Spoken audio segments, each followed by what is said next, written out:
23절을 중심으로 해서 피난길에 오른 다윗이라는 제목으로 같이 말씀을 나누기를 원합니다. 한번 따라해 볼까요? 피난길에 오른 다윗.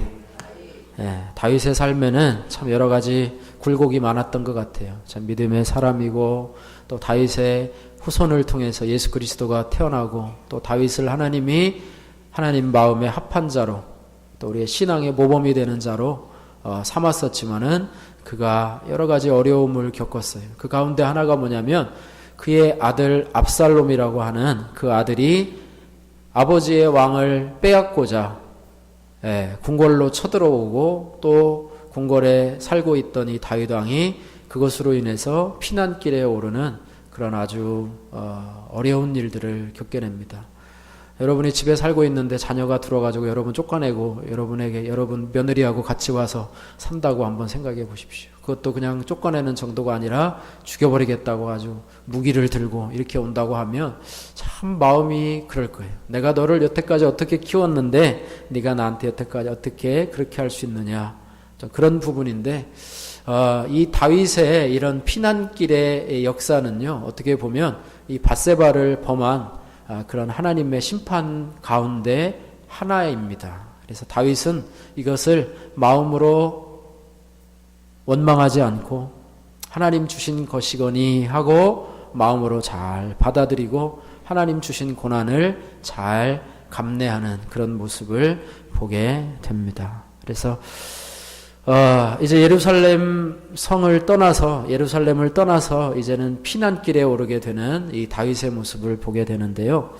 하지만 다윗은 피난길을 준비하면서 떠나지만은 그를 혼자 내버려 두지 않는 하나님의 모습을 보게 됩니다. 혼자 내버려 두지 아니하는 하나님. 그래서 마치 우리와 비슷한 것 같아요. 우리 성도들도 이 땅에 내가 너희를 고아와 같이 버려두지 아니하리라 하시면서 무엇을 주셨습니까? 성령 하나님을 우리에게 보내주셨어요. 그래서 우리가 어디로 가든지 내가 너희를 떠나지 않고 너희와 함께하겠다. 성령으로 늘 함께하겠다.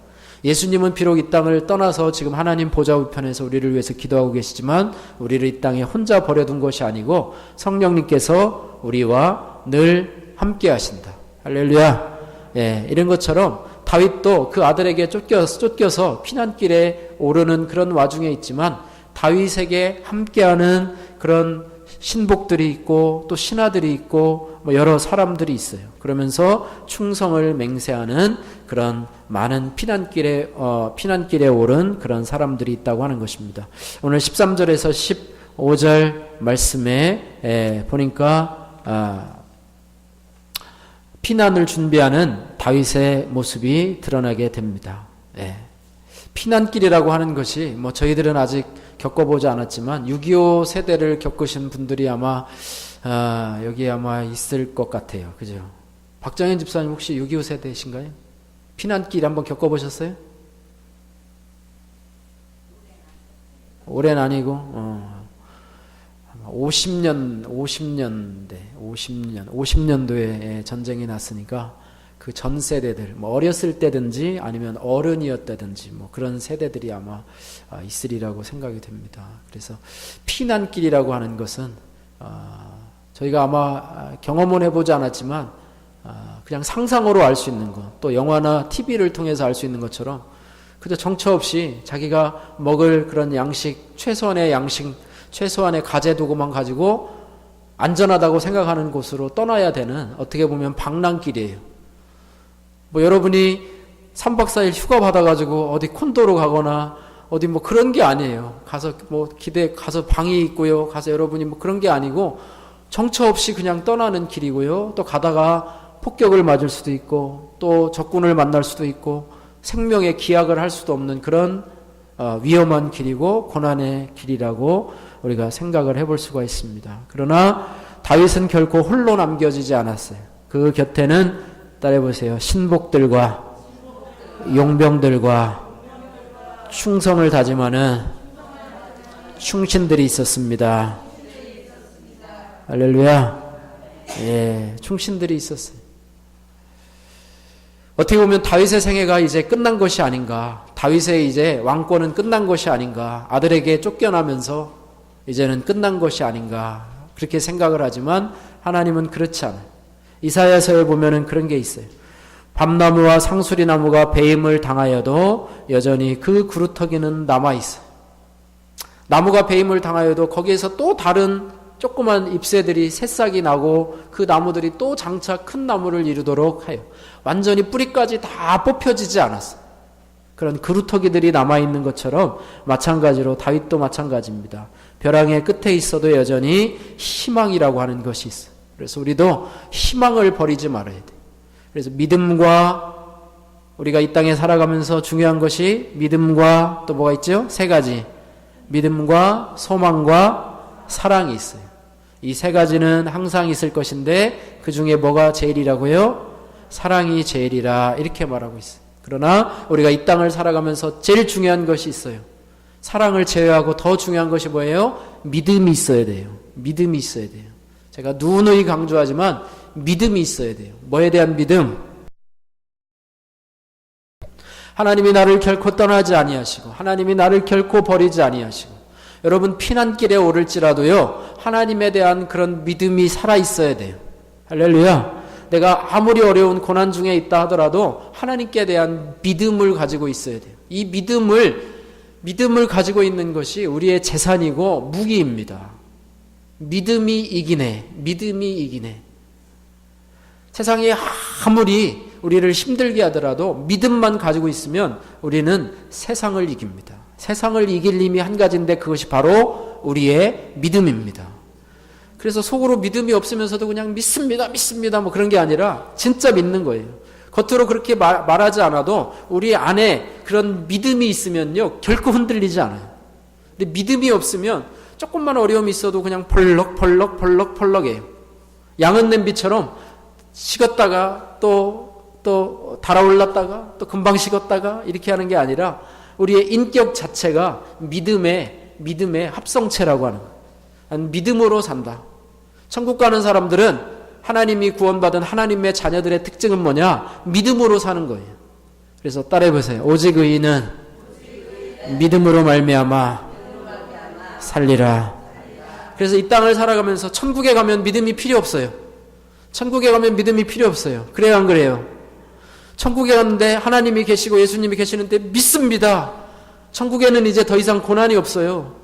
천국에는 더 이상 피난길이 없어요. 쫓겨날 일도 없어요. 믿음이 필요가 없어요. 그러나 믿음은 어디서 필요하다고요? 이 땅에서 필요한 거예요. 그래서 믿음을 버리면 안 돼요. 믿음을 빼앗겨 버리면 안 돼요. 이 믿음을 누가 제일 많이 노리느냐? 이 사단마귀가 우리의 믿음을 빼앗아 가려고 호시탐탐 노리고 있어요. 믿음이 중요합니다. 믿음이 중요해요. 그래서 하나님 저에게 믿음 주옵소서. 믿음 주옵소서. 나에게 더 강한 믿음을 주옵소서. 더 굳센 믿음을 주옵소서. 흔들리지 않는 그런 믿음을 주옵소서. 할렐루야. 이 믿음을 뺏겨버리면 안 돼요. 믿음이 뺏겨버리고 믿음이 산산조각 나요. 그러다 보면 믿음이 아니라 불신앙이 우리 마음속에 싹습니다. 하나님 계신가? 하나님 살아계신가? 천국이 있나? 그냥 이렇게 살아가다 죽으면 끝이지. 죽으면 뭐 있나? 아무것도 없어. 믿음이 없어져 버려요. 아유, 교회는 왜 나와? 예배는 왜 드려? 그냥 아무 신이나 하나 믿으면 되는 거지. 이렇게 살아가면서 믿음이 없어져 버려요. 예전에 그렇게 믿음이 좋았는데 믿음을 뺏겨버리고 나니까 그 다음에는 세상 사람보다 더 나빠져요. 세상 사람보다 더 악해져요.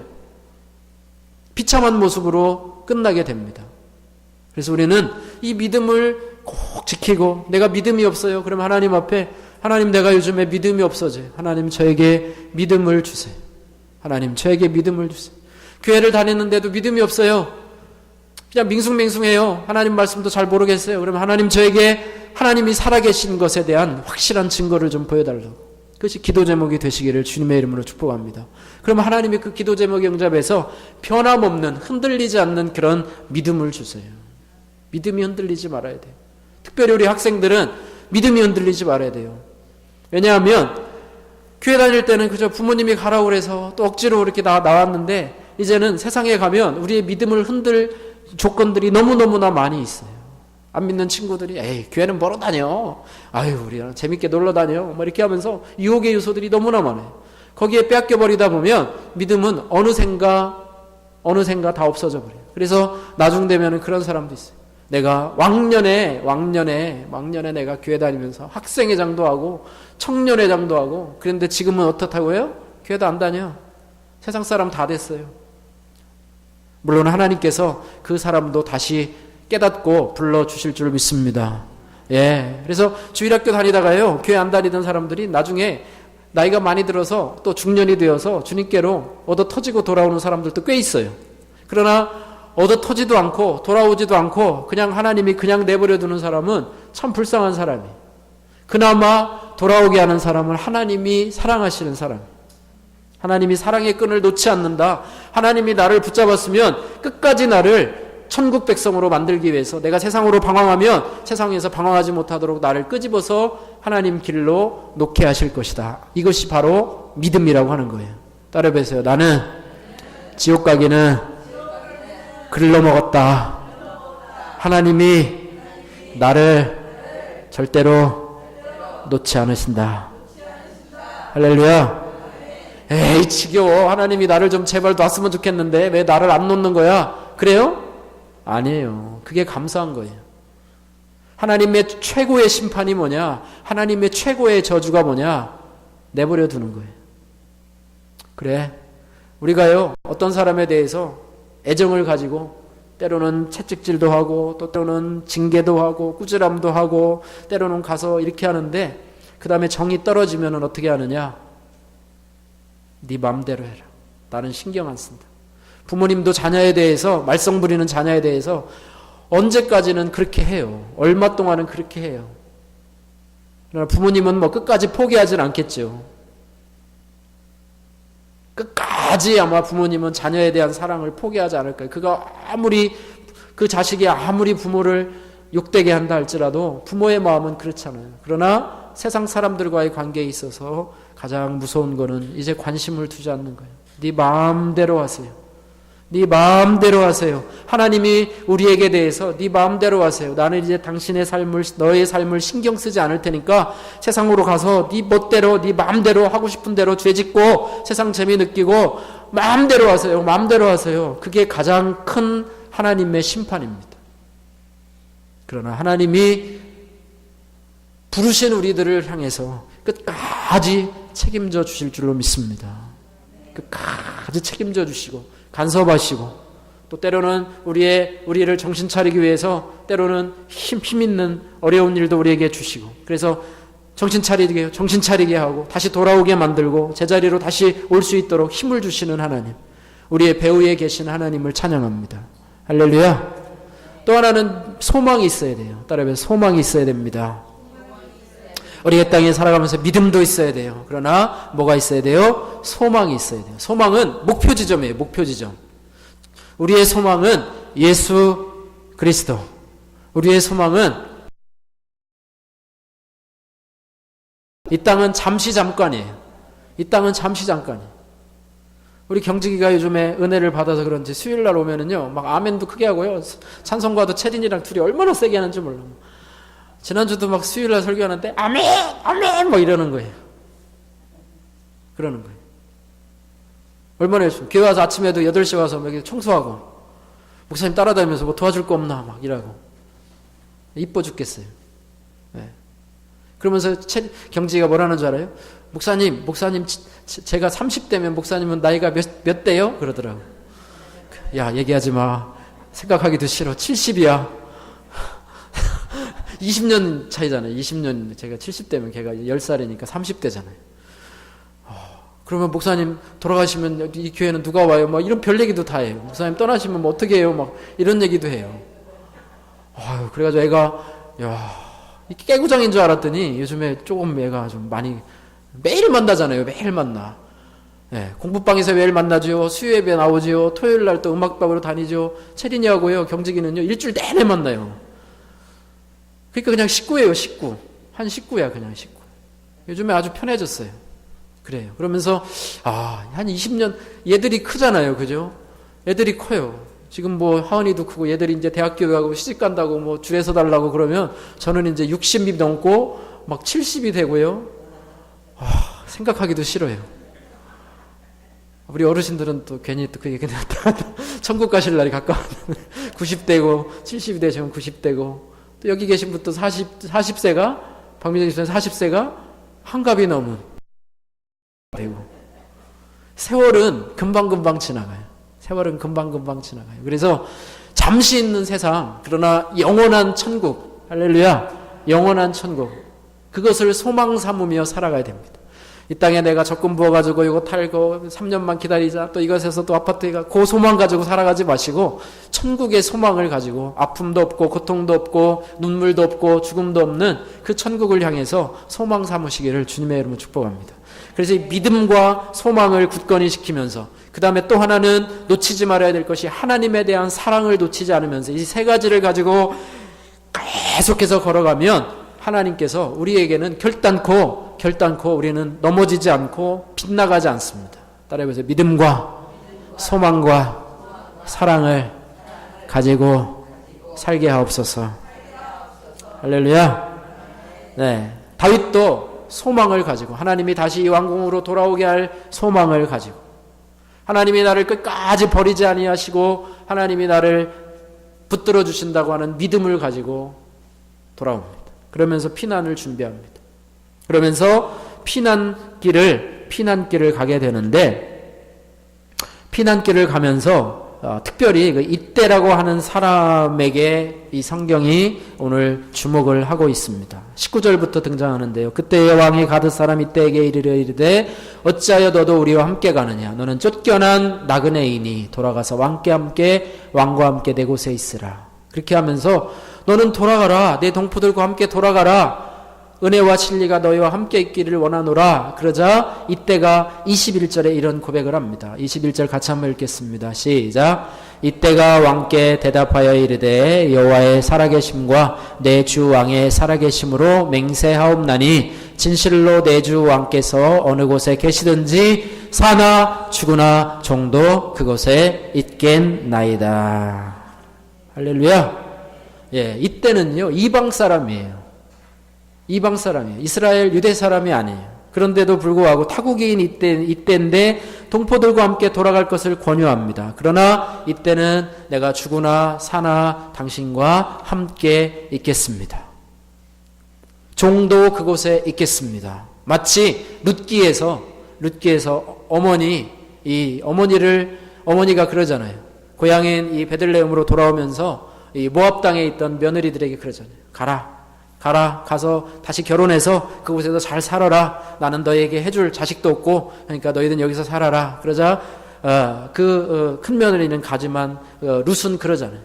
내가 끝까지 어머니가 가시는 곳은 어디든지 내가 가겠습니다.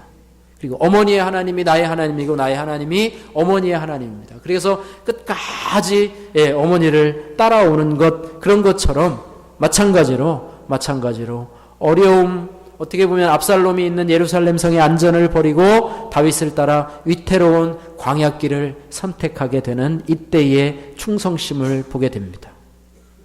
이방인인 이때는 상황과 조건이 바뀌었음에도 불구하고 다윗을 향한 변함없는 신뢰를 보이게 됩니다. 따라해보세요. 신앙은 상황과 조건을 초월합니다. 예, 이때란 사람이 궁궐에 있을 때 다윗과 함께 다윗의 충성된 종으로 있었어요. 근데 아들이 이제 왕궁에 침범을 해오면서 이제 피난길에 쫓겨날 상황이 있어요. 상황이 변했어요. 그러면 상황에 대한 이해가 빠른 사람은 이제는 갈아타야 되겠다. 이제 다윗은 이제 지는 해이구나. 떠오른 해인 압살롬을 이제 따라서 그곳에다가 내 터전을 만들어야 되겠다. 내 동포들도 그곳에 가야 되겠다. 그러면서 다윗이 가라고 그랬을 때 아마 돌아왔을 거예요. 그렇지 않겠습니까?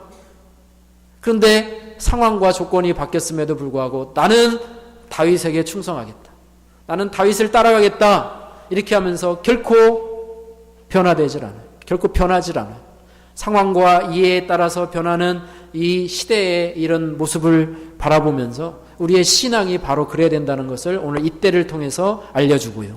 또 룻기의 룻을 통해서도 그렇게 알려주게 하네요. 예.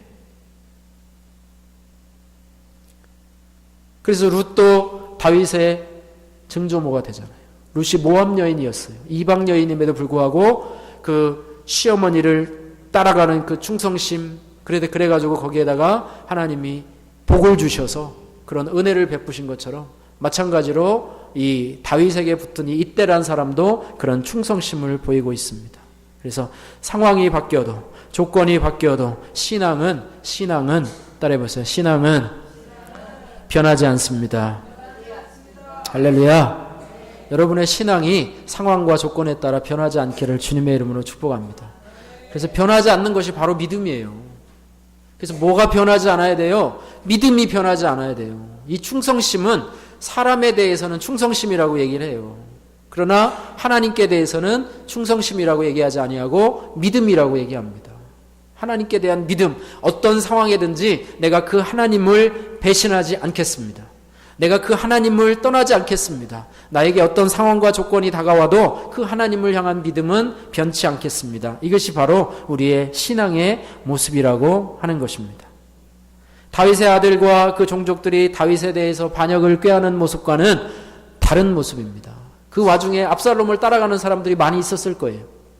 아, 이제 저 사람이 대세다 하면서 따라가는 사람이 있었을 거예요. 그러나 다윗을 따라가는 사람, 그것이 바로 우리 신앙을 알려주는 것이라고 볼 수가 있습니다. 마지막으로 22절에서 23절 말씀해 보니까 이제는 압살롬의 칼을 피해서 광야길에 오른 다윗에 대해서 말씀해 주고 있습니다. 다윗은 참 고난의 길을 많이 겪는데 두 번이나 광야로 쫓겨나요. 처음에는 왕이 되기 전에 사울 왕에게 쫓겨납니다. 사울 왕하고 왕궁에 있으면서 악기도 연주하면서 있지만 사울 왕이 그를 시기해서 죽이려고 하자 이제 광야길로 쫓겨납니다. 그런 가운데 하나님이 다시 왕궁으로 돌려보내셔서 왕의 위치가 돼요. 그러나 왕의 위치에서 자기 아들 압살롬이 다시 한번 또 반역을 꾀하자 또 다시 광야길로 나가게 됩니다. 다윗과 같은 이런 유명한 사람도 광야길로 나가는 경우가 있어요. 그러니 우리도 광야길로 나가지 말란 법이 없습니다. 광야길을 경험할 때가 있어요. 때로는 어려움을 겪을 때도 있어요. 그러나 그 광야길이 오히려 하나님이 함께 하시는 그런 길이 되시기를 주님의 이름으로 축복합니다. 그 광야길을 압살롬의 칼을 피해 광야길에 오르지만은 그러나 다윗은 반란에 대응하지 않고 떠나기로 결심합니다. 이게 바로 겸손입니다. 하나님이 주신 환경에 대해서 받아들이는 것, 하나님이 내게 주신 고난에 대해서 대응하지 않고 원망하지 않고 불평하지 않고 그 하나님의 이 심판을 그저 받아들이는 것. 하나님이 옳습니다. 하나님의 이 인도하심에 대해서 그저 받아들이는 것. 나의 혈기로 반응하지 않은 것. 내 혈기로 하나님 앞에 대응하고 짜증 부리고 하지 아니하고 하나님이 주신 환경에 대해서 받아들이는 것, 이것이 바로 겸손입니다. 할렐루야. 겸손은요 자기 것을 주장하지 않아요. 겸손은 또 어느 글에 보니까 그런 게 있어요. 하나님이 주신 것에 만족하는, 하나님의 주신 것에 만족하는, 더 욕심을 부리지 않고 하나님 주신 것에 만족하고 하나님 주신 환경 속에서 최소한도 하나님의 뜻을 깨닫고 그러는 것. 피난길에 오르는 게 쉽지가 않아요. 자기의 부하들을 모으고 군사들을 모아서, 여러분 한번 생각해 보세요. 그러면 어떤 일이 벌어집니까? 자기 아들과 또 싸우는 일이 또 벌어져요. 하나님이 만든 환경 속에서 순응하며 더 큰 뜻을 기다려야 되는데 자기가 하나님의 주신 뜻을 새로 재창조하려고 하는 그런 마음이 있다는 거예요. 그러나 자리에 연연하지 않고 선지자 나단을 통해서 내리신 하나님의 심판을 수용하는 그런 겸손함들을 보여주게 되는데, 이것이 바로 어떻게 보면 아버지의 자리를 빼앗고자 하는 압살롬보다는 더 의연한 다윗의 모습을 보고 있는 듯합니다. 그래서 오늘 피난길에 오른 다윗을 바라보면서 우리에게 따라해보세요. 믿음과 소망과 사랑을 갖게 하여 주옵소서. 할렐루야. 또 이때의 모습을 바라보면서 이때의 모습을 바라보면서 우리가 형편과 어떠한 형편과 상황에도 흔들리지 않는 그런 믿음을 허락해 주옵소서. 또 하나님의 주신 환경에 대해서 순응할 수 있는 겸손의 마음도 허락해 주옵소서. 이런 말씀을 되새기면서 우리의 믿음이 다시 한번 견고해지기를 주님의 이름으로 축복합니다. 예, 이제 연말이라고 분주한 그런 세대 가운데서 여러분들 흔들릴 필요가 없어. 이리저리 요동칠 필요가 없어. 이어가는 손길들 속에서도 하나님 내 믿음이 올해 한 해도 나의 믿음 지켜주신 하나님. 한 걸음 한 걸음 나가면 될 것 같아요. 너무 많은 것들을 너무 많이 1년, 5년, 10년 너무 걱정하지 마시고 한 걸음 한 걸음 주어진 걸음들을 하나님 의지하며 한 걸음 한 걸음 믿음 잃지 않고 나가는 것이 우리에게 중요한 듯합니다. 그래서 12월 한 달 이 땅에 말씀으로 오신 예수님, 우리의 구원의 주님으로 오신 예수님을 기대하면서 이번 한 달도 믿음으로 승리하면서 사시는 저와 여러분들 되시기를 주님의 이름으로 축복합니다. 기도하겠습니다. 고마우신 아버지 하나님 감사합니다. 왕의 자리에 올라서 이제는 아무 일도 없었을 것처럼 생각됐지만 피난길에 오르면서 특별히 아들에게 쫓기면서 피난길에 오른 다윗이지만 그러나 다윗을 혼자 두지 아니하시고 충신들과 신복들을 두시면서